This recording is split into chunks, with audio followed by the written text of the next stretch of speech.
Muraho neza, murakomeye, ni Uwimana Patricie ubasuhuza, baha ikaze mu kiganiro cy'uyu munsi, aho turarebera hamwe ubworozi bw'ingurube Denmark. Abatazi Denmark, ni igihugu kiri mu majyaruguru y'u Burayi, gihana imbibi na Suède, Norvège n'Ubudage, akaba ari kimwe mu bihugu byorora ingurube nyinshi cyane ku isi, akaba ari agahugu gato gatuwemo na miliyoni 5 z'Abadanwa, badanwa n'abaturage ba Denmark, ariko kakaba korora ingurube nyinshi nyinshi nubwo ari igihugu gikonje. Turareba kandi ku byerekeranye n'uburyo urubyiruko rworora ingurube, ese urubyiruko hano rwa Denmark rworora ingurube, turebe n'uburyo ki turebe uburyo bumwe bukoreshwa mu kugenzura niba ingurube zimeze neza, basanga hari ikibazo bakazitaho hakiri kare. Tunyuze n'akajisho kandi kuri bimwe mu biraro by'ingurube, uburyo byubatse, tugereranye n'ibiraro byacu mu bihugu dutuyemo muri Afurika. Ntabatindiye rero twagiye, reka twirebere urubyiruko rwa Denmark mu bworozi bw'ingurube. Murabona uyu mugabo, uyu mujene, murabona arimo arafata ibyatsi akabiterera ingurube. Umuntu yakwibaza ati bite? Nk'uko mumubona ni umusore, ntabwo ari umusaza, ntabwo ari umuzehe, ni umusore w'ibigango, ni umusore ukiri mutoya, nta nubwo yari yageza no mu myaka 30, ariko yorora ingurube. Rero murebe iki kiraro ukuntu cyubatse, harafunze, hafi ya hose harafunze, ariko haba harimo aerasiyo, uburyo ki ingurube zibona umwuka. Twebwe rero muravuze ati Patricie, ibiraro byawe bimeze gute? Wenda za inkoko bimwe bimeze n'uko tucyubaka, wowe kunyumva worora ingurube, ibiraro byawe bimeze gute? Ni ukuvuga ngo umuntu yubaka ibiraro by'ingurube bitewe n'igihugu atuyemo. Hano ni i Burayi, ni ahantu hakonja, hakaba n'igihe haba hashyushye cyane.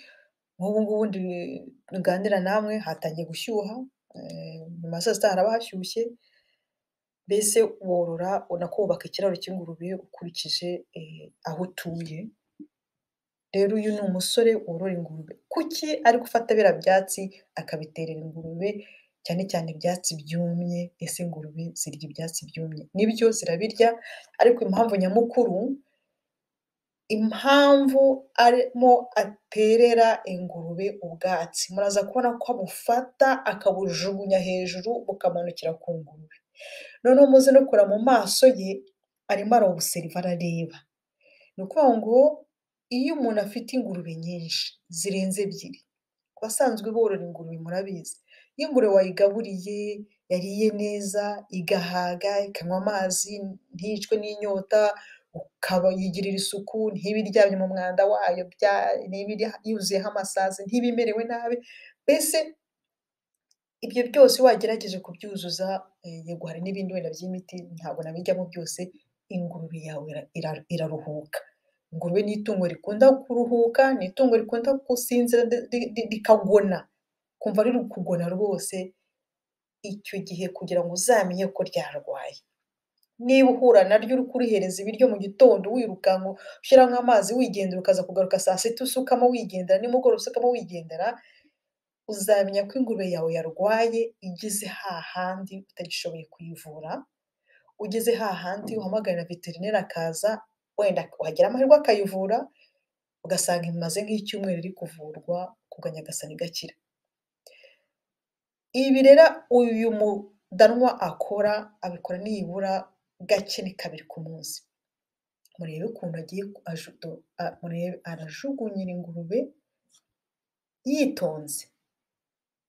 Murabona mu maso ye arimo araterera ingurube, noneho icyo gihe ahita areba ukuntu ingurube yirambura, ukuntu ingurube igenda, ukuntu ingurube icyo gihe akareba amaso y'ingurube, ese aratukuye? Amatwi y'ingurube ese yabaye umukara? Ese iyi ngurube ntabwo iri gucumbagira? Umugongo w'ingurube se urarambuye nk'uko wari usanzwe urambuka, cyangwa se hari ikibazo? No mu bwana bw'ingurube niko nabigenza. Ubwana bw'ingurube bwo murabona ko agize, mbese ntabwo ahagaze hejuru, aha nabigereranya n'umwana ku bantu bafite abana, iyo ugiye kuganiriza umwana uhagaze hejuru akureba wowe uri hejuru umureba hasi, we ari hasi nawe areba hejuru, ashobora no kugira ubwoba. Ariko iyo ugerageje kujya kuri niveau ye nubwo wenda bitakunda ijana ku ijana, muganira mwumvikana ukamubaza ati witwa nde? Nitwa kanaka. Hari igihe nakubaza umwana nawe ati ariko se wowe witwa nde? Uyu mworozi rero murabona ko yaciye bugufi, afata utwatsi duke ntabwo atujugunye ngo utugurube dusimbuke.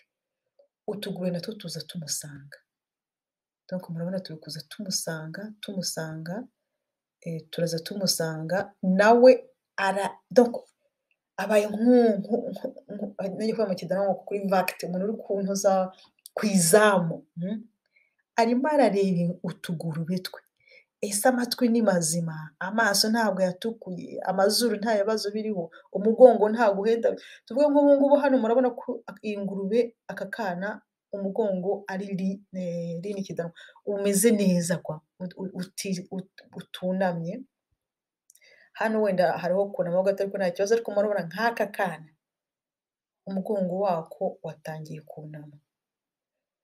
Ashobora kuba ariko kahoze kameze, ashobora kuba ari intandaro y'uburwayi. Hari ikiganiro nigeze gushyiraho, nibishobokera wenda ndaza kugishyiraho, hari indwara ikunda gufata ubwana, ibimenyetso bya mbere n'umugongo ucikamo. Ntabwo ari kwa kundi umuntu avuga ngo umugongo wacitsemo utari no kuwureba, ahandi urabibona ko nyine wacitsemo. Uyu mworozi wo muri Denmark ni bumwe mu buryo akoresha areba ko ingurube ze zifite umuze, babyita ngo umuze n'amahoro, sinzi ukuntu babyita. Nyihanganire. Umuze ni iki ra? Bizaza. Noneho umuntu akibaza, wowe worora ingurube wakura hehe ubwatsi bwumye? Kuko ubwatsi bubisi ushobora kubihingura ariko ubwatsi bwumye nibwo bwiza. Wabukura he? Ushobora kuba iwanyu muhinga nk'uko wenda mbere nabitagiye mbivuga, ushobora kuba iwanyu muhinga, tuvuge nk'iwacu urugero natanga i Rusebeya, ni mu Rutsiro, nkorera ubworozi mu karere ka Rutsiro, ukagira Rusebeya, abaturage duhinganuza ingano rero mu gusarura, ingano twazikuramo bya byatsi tukabihunika. Hari ikiganiro nabonye kuri cya Minagri cyitwa Tera intambwe muhinzi, bajya bigisha ukuntu umuntu ahinga ubwatsi rwose akaba yabuhunika, bwabikwa imyaka 5 kugeza kuri 10, wahera no kuri ubu ngubu, ariko ukaba ufite bwa bwatsi ukavuga uti ngiye gushyiraho gahunda yo kugenzura ingurube. Umudaranwa saa 12:15 aba ageze mu cyaro cye, akakivamo saa 12 za nimugoroba. Uru ni urubyiruko, nta musaza urimo. Ushaka inka aryama nkayo, ushaka ingurube ntabwo aryama nkayo, sinzi ukuntu babyita, umugani ubanza bitajyanye, ariko ni ukuvuga ngo ingurube uzihoramo. Ushobora kumbaza uti Patricia uri Denmark uhora mu ngurube zawe? Abakozi banjye turavugana kenshi, ikindi wenda nibyo mbwira aba diaspora, mbere yuko ujya korora ingurube banza ufate amahugurwa. Njye nabanje gufata amahugurwa na hano Denmark barampugura, ngubu ndacyahugurwa. Niyo mpamvu wenda maze iminsi ntanaboneka, ni uko ngo ndi mu ishuri ndi kwiga ubworozi bw'ingurube kugira ngo nzashobore gushyira mu bikorwa ibyo nize, noneho nimbona biri no gucamo n'abandi wenda basangiza ubumenyi. Ariko ibi ni byo tugomba kwitoza ku batabikora, bizagabanya nidushobora kubona ko ingurube zacu zifite ibibazo hakiri kare, niba tubikora mu gitondo tukabikora nibura na nimugoroba. Ubwo ngarutse ku bakozi banjye, bo bafite gahunda y'uko mu gitondo umuzamu mbere y'uko ataha azenguruka mu ngurube ari kumwe n'umukozi wa kumanywa. Icyo gihe umuntu aba azi neza 100% ko umuzamu yahaye raporo umukozi wa kumanywa. Umukozi wa kumanywa nawe yajya gutaha akabanza akazenguruka mu ngurube n'umuzamu.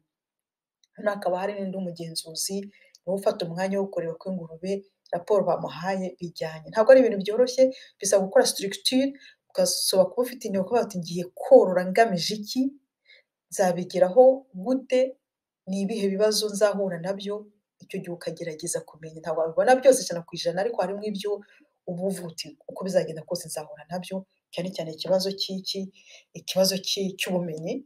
Kugira ubumenyi ku ngurube ntabwo ari ibintu byoroshye. Niba Denmark baratangiye korora ingurube mu mwaka w'1800, na n'ubu ngubu bakajya bagikora ubushakashatsi ku bworozi bw'ingurube, ntabwo umuntu yavuga ngo azi ingurube 100%. Ingurube niyo itungo risaba ko uhora ugenda uryiga buhoro buhoro. Ubu rero nyine juste bwari mu buryo bumwe umuntu akoresha agenzura ingurube ze, eh, hanyuma tukaba tubonye ko n'urubyiruko rwose Danemark ruri mu bworozi kandi harimo benshi cyane, hari na groupe ndiho nyine nagize amahirwe banshyiraho ariko ni groupe y'abagore borora ingurube, ugasanga hariho umugore rwose abakobwa n'abagore ariko cyane cyane abakobwa batari banashaka, cy'imyaka 24 afite ingurube zigeze ku 1000, cy'imyaka 27 afite ingurube zigeze kuri 400, 500. Murumva rero ko ingurube nyine ari zahabu ya Danemark kandi bayishyiramo amafaranga menshi, menshi, menshi cyane, na leta iba yashyizemo pe, yashyizemo no mu nzego nyinshi zitandukanye, barainvestisa kugira ngo iri tungo ntirizabacike. Usibye rero ibi nibyo twari turimo, reka dukomeze. Uyu nawe ni umwe w'umujene nawe uba uri mu bworozi nyine bw'ingurube, mwabonye kwa kundi uriya wa mbere nyine yari arimo acunga kiriya kintu, navuga ni ingorofani, si ingorofani ya Danemark, ntabwo imeze nk'ingorofani yanjye, irimo ubwatsi, ariko noneho murabona ko afite n'igitiyo. Igitiyo kirekire, uyu musore ashobora kuba afite hafi nka metero 2 z'uburebure, igitiyo gifite umuhini ujya kureshya nka we, kugira ngo ataza kunama cyane, nabwo ni uburyo bwo gukora, nizere ko wenda abenshi babizi. Ni ukuvuga ngo niba ugiye gukora isuku umuntu uza mu ngurube, uragenda ukuramo umwanda ugakoresha igitiyo. Hari abantu njya nganira nabo bakavuga ngo njye sinakorora ingurube.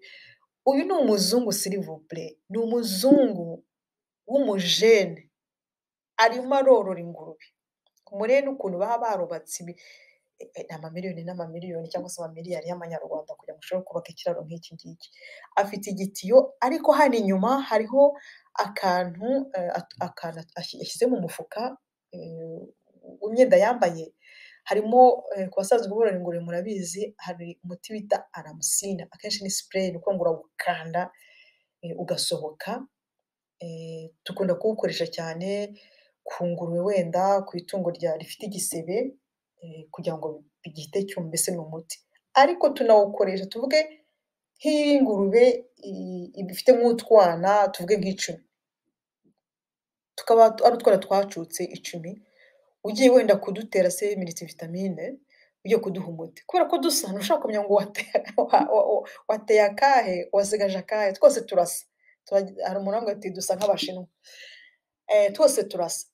Bisaba rero ko uhita ushyiraho uwo muti, nako icyo kimenyetso, nubwo aramusine ikoreshwa mu kuvura ibisebe, ariko inakoreshwa mu gushyiraho ikimenyetso.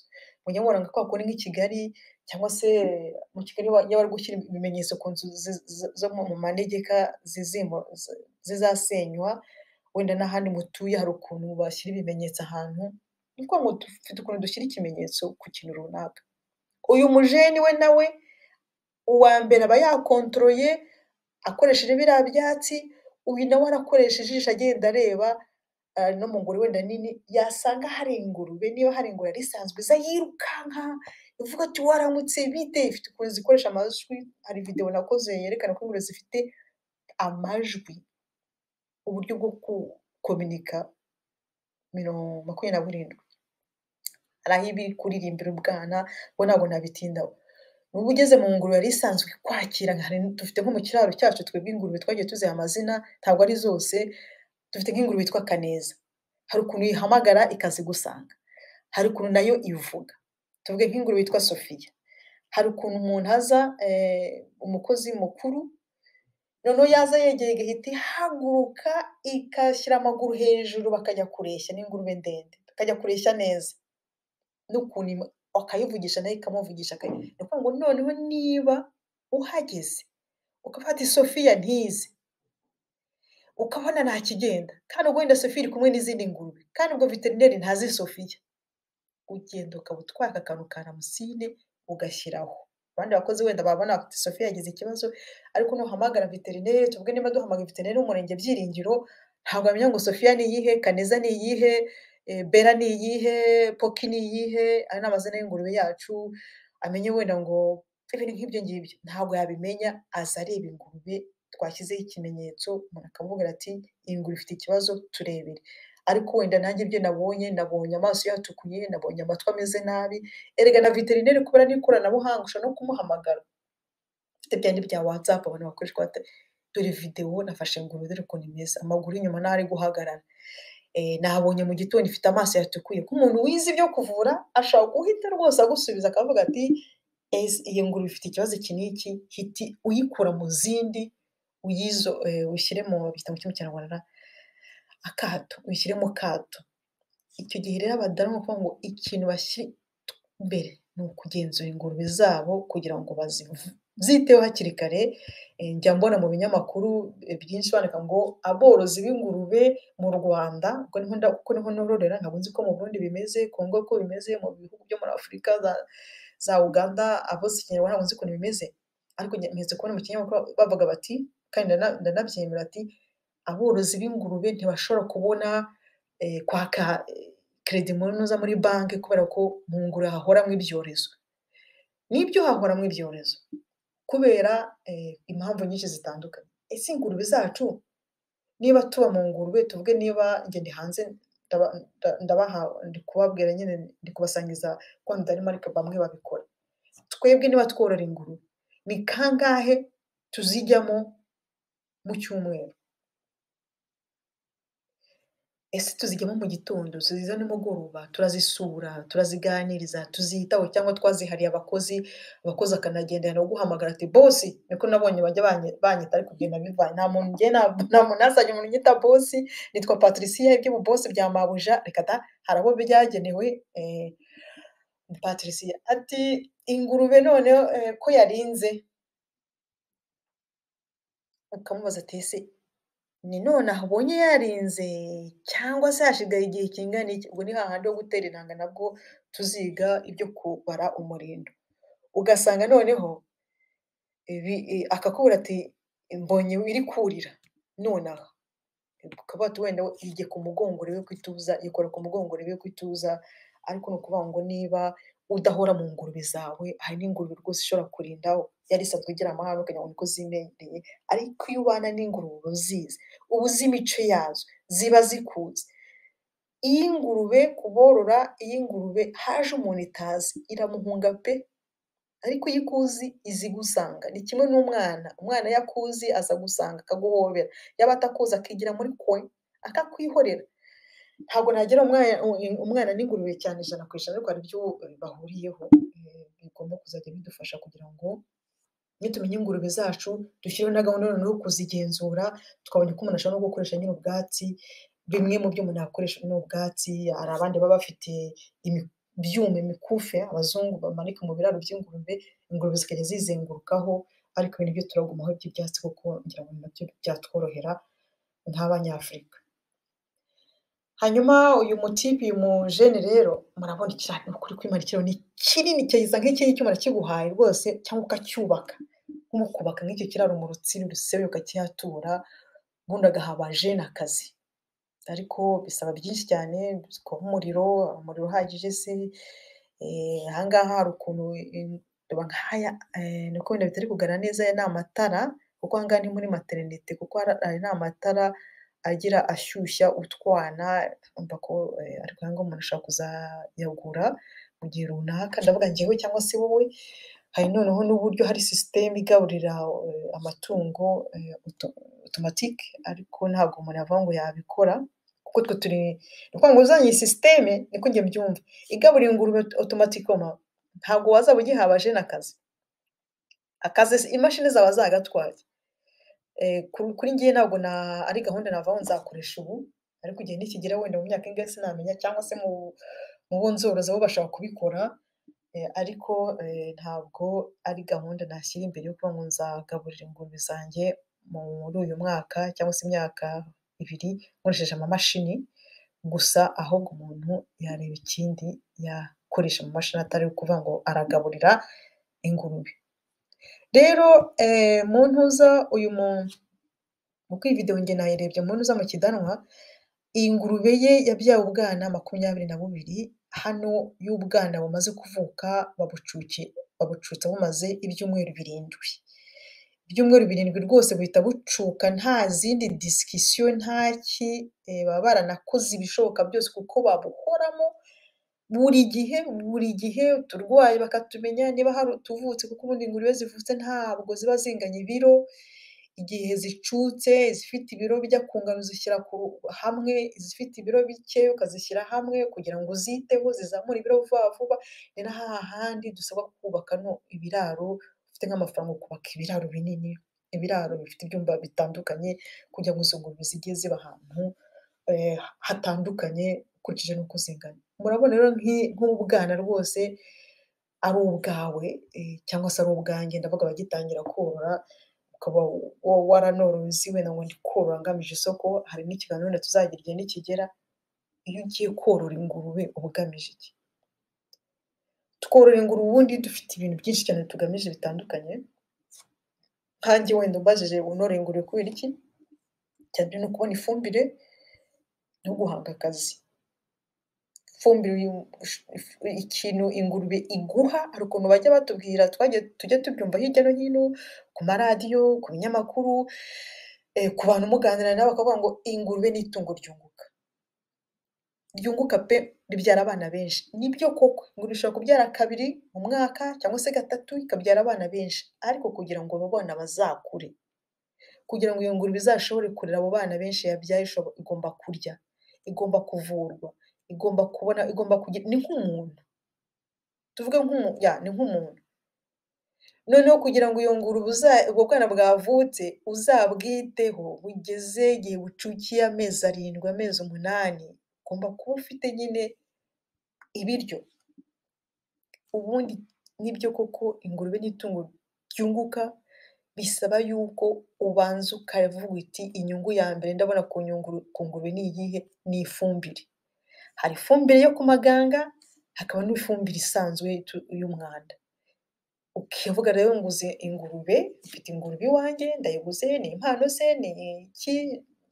Ariko reka nshyire imbaraga bwa mbere ku gutunganya umwanda wayo kugira ngo aho nywushyize mpahinge ibirayi, ubwo iwacu hera ibirayi Rusebeya, hafi y'ishyamba rya Mukura hera ibirayi buri mezi 3, ufite umurima, ufite umurima ukorera ingurube iyo fumbire, ukayishyira mu birayi buri mezi 3 biba byeze, andi mezi 3 bikaba bireze, andi mezi 3 bikaba bireze, murumva ko ariho inyungu yatangiye kuza.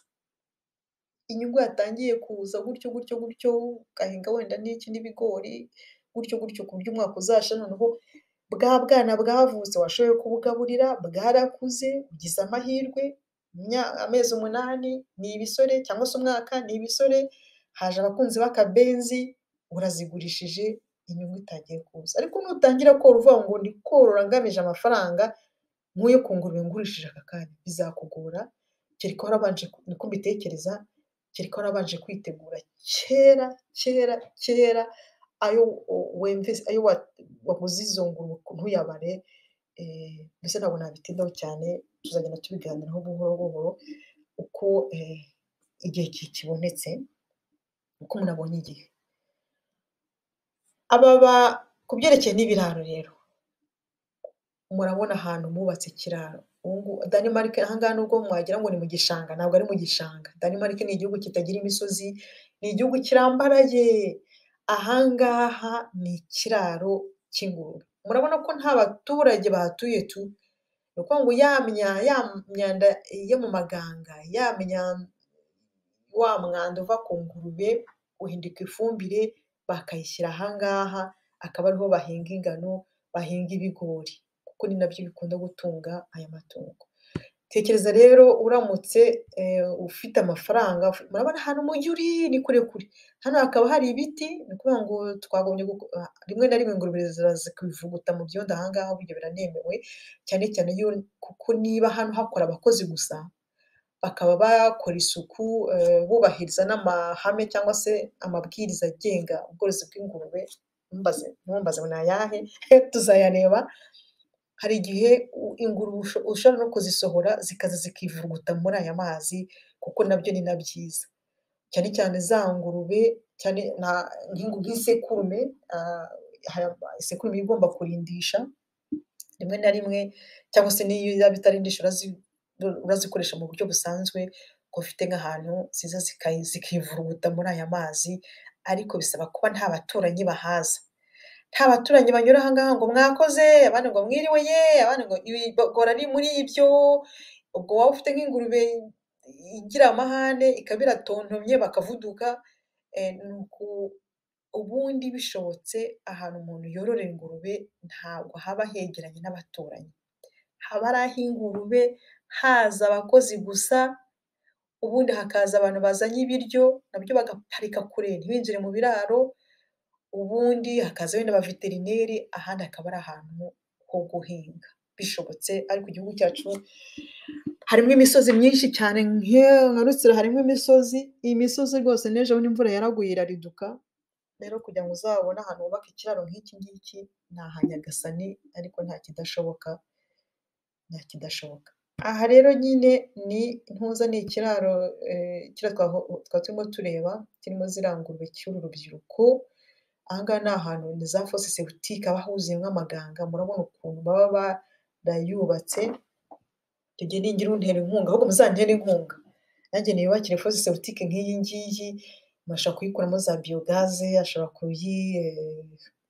kuyikoramo ifumbire, donc muri make baba barabyize aba bajene baba barabikoze, ngaho umbwira rero wa wundi wambazaga ngo ariko ngo aho iwanyu ngo si abasaza abantu batakiri mu murimo, ba bandi bacyuye igihe si bo borora ingurube, ntabwo wakorora ingurube nta kabaraga, wapi! Umugongo, ingurube ni itungo risaba kuba uri flexible, tekereza hahandi twabonye wa mujene yari ameze nk'upfukamye ari kuringanira n'utwana, ubwo wahashyira umusaza se w'imyaka 60 irenze akahapfukama igihe kingana iki?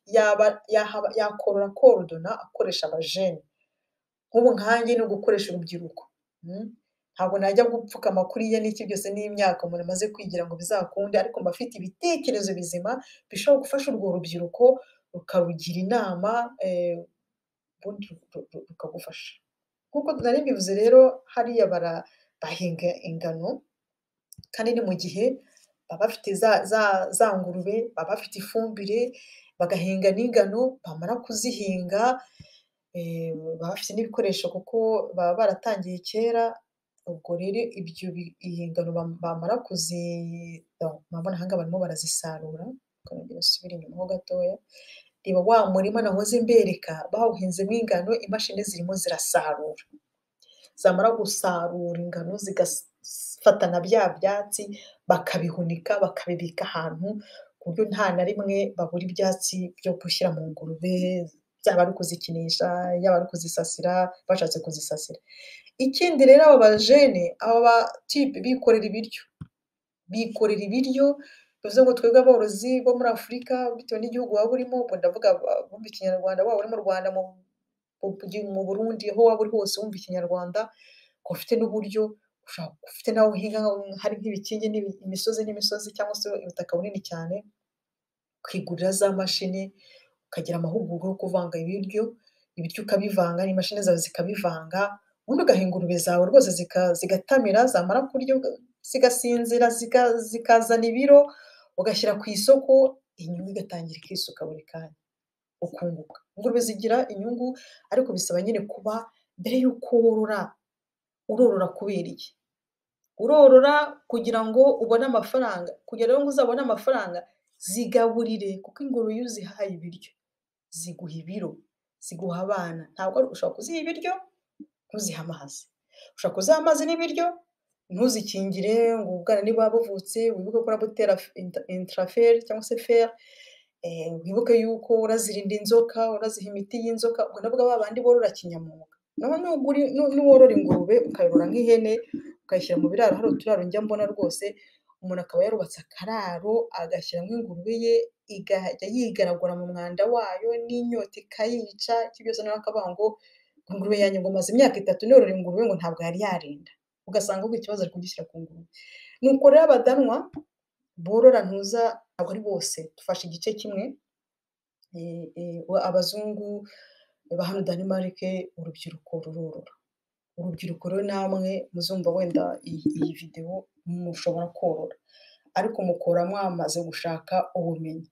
kuko niba udafite ubumenyi ni hahandi uzagenda usanga wubatse ikiraro mugahinga, ukumva ko imvura izajya igwa ugacukura n'ikiroba, ukumva ko imvura izajya igwa, imvura yagwa noneho amazi yayandi aza mu nzira, agenda anyura mu nzira aho zose, hamwe abana barahitumye, iki byose, imbwa zarahitumye, amajangwe, biraje bigiye muri cya kiroba.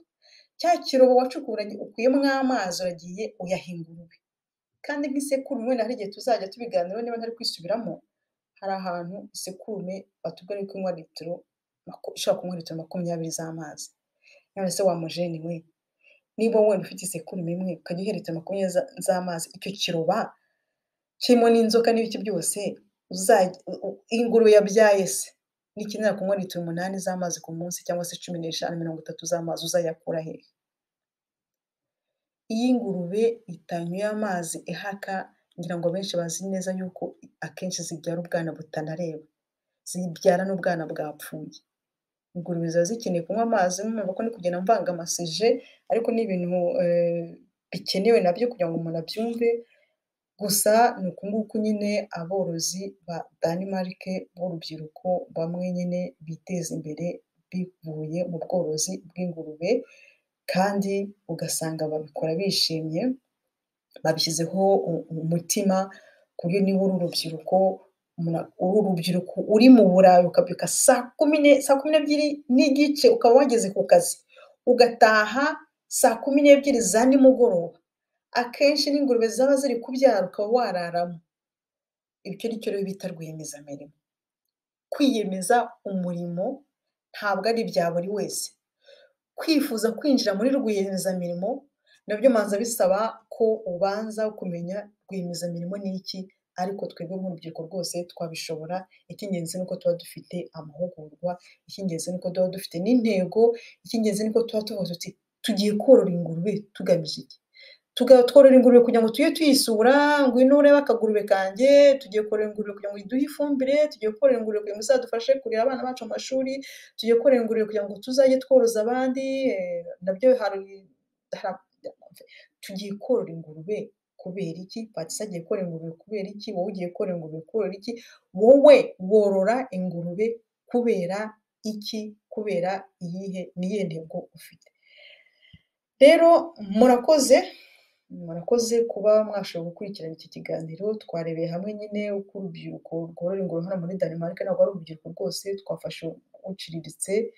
Twabonye kandi ko kugira ngo ushobore kugenzura ingurube yawe ko yaba irwaye, hari uburyo bukoreshwa bworoshye, hari uburyo bwinshi bukoreshwa, ariko twarebye ubworoshye buri muntu wese ashobora kuba yabona. Si ngombwa upfa kuba ufite ibyatsi nyine byiza, ibyatsi byumye. Tubona kandi yuko ubundi kubaka ibiraro bishobotse, umuntu afite ubutaka yagombye kubyubaka. Ubwo ndavuga ubishoboye, utabishoboye nyine wakubaka hafi y'urugo iwawe, ariko hakaba hari nk'akarimo uvuga uti ifumbire izajya iva mu ngurube nzajya nyikoresha gutya na gutya. Twabonye kandi ko hano bubaka ibiraro bakurikije uko nyine Denmark imeze. Ni igihugu gikonja cyane kandi igihe kirekire, akaba ari niyo mpamvu twabonye nyine ko akenshi ibiraro bya hano Denmark wagira ngo ni inzu zibamwo abantu. Mwakoze rero cyane, ndabashimiye. Naho ubutaha, mwari muri kumwe nanjye Uwimana Patricie. Murakoze.